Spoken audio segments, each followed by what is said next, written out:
Hi morning, ಇದು Thursday morning. ಎಲ್ಲರೂ ಹೇಗಿದ್ದೀರಾ? ಇವತ್ತೊಂದು ಥಾಟ್ ಹೇಳ್ತಾ ನಮ್ಮ ದಿನನ ಶುರು ಮಾಡೋಣ. ನಗುವ ಮೊಗದಲ್ಲಿ ಬೆಟ್ಟದಷ್ಟು ನೋವಿದೆ, ನೋವಿರುವ ಮನದಲ್ಲಿ ಕಾಣದಷ್ಟು ಕನಸಿದೆ, ಕನಸ ಕಾಣುವ ಹಾದಿಯಲ್ಲಿ ಕಂಡರಿಯದ ಛಲವಿದೆ, ಛಲವಿರುವ ಜೀವನದಲ್ಲಿ ಗುರಿ ಮುಟ್ಟುವ ಬಲವಿದೆ. ಈ ಥಾಟ್ ನನಗೆ ತುಂಬಾ ಇಷ್ಟ ಆಯಿತು. ಇವತ್ತು ತುಂಬಾ ಬೇಗ ಎದ್ದಿರೋ ಖುಷಿಗೆ 30 ನಿಮಿಷ ರೀಲ್ಸ್ ನೋಡಿದ್ದು ಆಯಿತು, ಆಮೇಲೆ ಬಂದು ವಿಡಿಯೋ ಮಾಡೋಕ್ಕೆ ಸ್ಟಾರ್ಟ್ ಮಾಡಿದ್ದು ಆಯಿತು.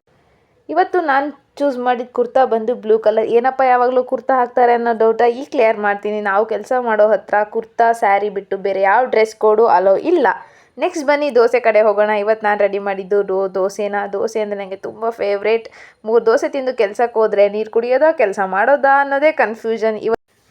ಅದೇ ಕನ್ಫ್ಯೂಷನಲ್ಲಿ ಹೊರಟಿದ್ದು ನಾನು. ಇವತ್ತು ನನ್ನ ವರ್ಕ್ ಬಂದು ಸೇಮ್ ಶೆಡ್ಯೂಲ್ ಇರ್ತದೆ. ಮಾಮೂಲಿ ಹೆಡ್ ಕ್ಯಾಪ್ ಹಾಕಬೇಕು, ಏಪ್ರಾನ್ ಹಾಕೋಬೇಕು, ಮಾಸ್ಕ್ ಅಂತೂ ಕಂಪಲ್ಸರಿ, ಈ 3 ಹಾಕಬೇಕು. ಇವತ್ತು ವೀಡಿಯೋಗಳನ್ನ ಶೂಟ್ ಮಾಡೋಕ್ಕಾಗಲ್ಲ, ಯಾಕೆ ಅಂತಂದರೆ ವರ್ಕ್ ಪ್ರೆಷರ್ ಆಗೇ ಇರುತ್ತೆ. ಯಾವುದು ವೀಡಿಯೋಗಳನ್ನ ಮಾಡಲ್ಲ. ಇವತ್ತು ನನ್ನ ವರ್ಕ್ ಬಂದು ಬ್ಯಾಕ್ಟೀರಿಯಾಗಳ ಜೊತೆ ಕೆಲಸ ಮಾಡಬೇಕಾಗಿತ್ತು. ಸೊ ಬ್ಯಾಕ್ಟೀರಿಯಾಗಳನ್ನ ಸಾಯಿಸ್ಬಿಟ್ಟು ಕೆಲಸನ ಮುಗಿಸ್ಬೇಕಾಗಿತ್ತು. ಹಾಗಾಗಿ ಬ್ಯಾಕ್ಟೀರಿಯಾ ಜೊತೆ ಕೆಲಸ ಮುಗಿಸಿ ನಿಮಗೂ ಬಾಯ್ ಹೇಳೋ ಟೈಮ್ ಬಂತು. ನಾಳೆ ಸಿಗೋಣ. ಬಾಯ್ ಬಾಯ್.